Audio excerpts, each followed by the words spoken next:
Alrighty guys, so when it comes to Jujutsu Kaisen Phantom Parade, I've already done a video talking about like the team comp in terms of, you know, when you're building your team, it's very crucial on where you put each character. What I will do is I'll leave that linked down below because formation is a very big important thing, of course. Now I did speak about I guess a certain team which probably will be used day one for the release of Global if you're able to get that, if you're able to get your hands on certain characters. Now realistically, if you're being free to play about it, maybe you want to save your cubes. Maybe you're trying to do, I don't know, a multi and then using your ticket and running with that. Is it doable? Can you rely on the lower rarity characters to kind of build a solid team to ultimately set up Gojo to completely obliterate? And yeah, if that's something that you want to do, if you want to do your best to kind of save majority of your summons, so that way going forward you can be prepared for like the collaboration banner with the movie, of course, and whatnot. Yeah, I mean, you could do that if you want to. The lower rarity characters for Jujutsu Kaisen Phantom Parade are not to be slept on. Some of them are still used to this day for the JP as we're leading into the first year anniversary, so that alone says a lot on how much value these lower rarity characters do hold. So again, if you're going to be free to play, you want to capitalize on that, so that way, hey, well, at the end of the day, you can save your summons, right? That's it. That's exactly what we're doing it for. So this is the team slot, of course, as per usual. Let's just talk through some characters and some formations that you guys are going to build. Now, first and foremost, let me take off the sub. Now we'll talk about sub in a second because that just kind of opens up, but realistically what's gonna happen is everyone's gonna have Gojo, right? That's just gonna be a no-brainer, right? You will all have your Gojo at the ready. Keep him in the 4th slot, actually. Where is he? Boom, boom. Right, so okay, well, I have to put in another character, it's fine.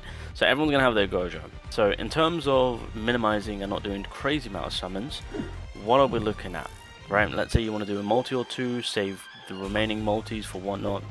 What do you want to pull? Now again, if you pull some SSRs, you might be able to work with that. It just really depends on what the SSRs that you are pulling. Again, Kugisaki is the other DPS that is going to be highly sorted after, along with Gojo, of course. So if you do manage to pull those DPS gods, then of course they would be taking up the 3rd and 4th slot. And then from that point on, that's your DPS backend done and dusted. From that point on, with your 1st and 2nd slot, throwing support, throwing attackers and whatnot, of course. So yeah, if you do have like characters that can hinder and whatnot, for example like Fujigoro, or if you have like Nanami pulling up, of course you can kind of stick them up. Well, then again, Nanami is a bit of a sub DPS, so you can probably put him in the back end of things. This is your sub character, so if someone does drop off, you know, if you do get past the 7th turn, then Nanami will pop in. And then of course when it comes to a hindering type character, if you don't want to run double DPS, then you can kind of put in the hindering character in the 3rd slot, with Gojo being in the 4th slot. But that's SSRs, and we'll just kind of move past that. Realistically, if you're using Gojo and if you're doing limited multis, you're going to be relying on SRs and rares, right? Again, if you pull SSRs, congratulations, run it, work with it, you're good to go. But SRs and rares is what's going to be, I guess, what you're most going to be relying on. Now, straight off the bat, this is literally picture perfect. This is literally picture perfect. This is your team. I'm not even kidding you. This just is set up like, I mean, it's full red. That's the only bad thing, because again, coverage is also something to take note of. But realistically, what you guys are seeing in front of you right now is everything that you need: tank, support, support. Right, and then for Gojo's perspective, it would be, what was it? It would be, where is, do I not have, oh there. So this would be the team setup, to be fair. This is probably, because if I can minimize my spending, so for example, if I do my multi and these SR pull up, I'm literally running my ticket, getting my Gojo, and that will be it. Literally, this is all I need. Because you've got your support, you've got your damage support, you've got your tank. That's going to be, I guess, doing their best to protect everyone, of course, applying counterattack too. And this is realistically what's going to be the team setup that if I could really go with, that will be super, super effective. In terms of on who the back end can be, you can throw in preferably a sub DPS type character or a DPS type character, because Gojo is going to be going away in 7 turns, so you just want to kind of be prepared on having some firepower in the back to replace just in case. But at the very least, if that's not the case, just anyone that can do some form of DPS, that is what you want to put in the back right there, of course. But ultimately, this is like, yeah, I mean, again, the only bad thing about this team is that coverage. It's very low in that area, of course. But anyway, so like I said, you've got a fantastic tank here that you can utilize. Again, counterattacks are also something that can be granted through this character, so not to be slept on, of course. If you don't get Panda, this is what you're going to be resorting to if you are in need of a tank. Nanami, of course, I mean, Nanami himself is, I guess, granted as a lower tier sub DPS type character, but again, a little bit of a damage booster too, so, you know, doing the little damage. I mean, to be fair, you could switch Nanami to the 3rd slot, and then of course I've already spoken about Yaga before to say that this is probably one of the best SR support characters in the goddamn game still to this day. This is one of the characters on the SR form that you need to look out for, and if you do pull him, highly worth putting some form of investment into, of course.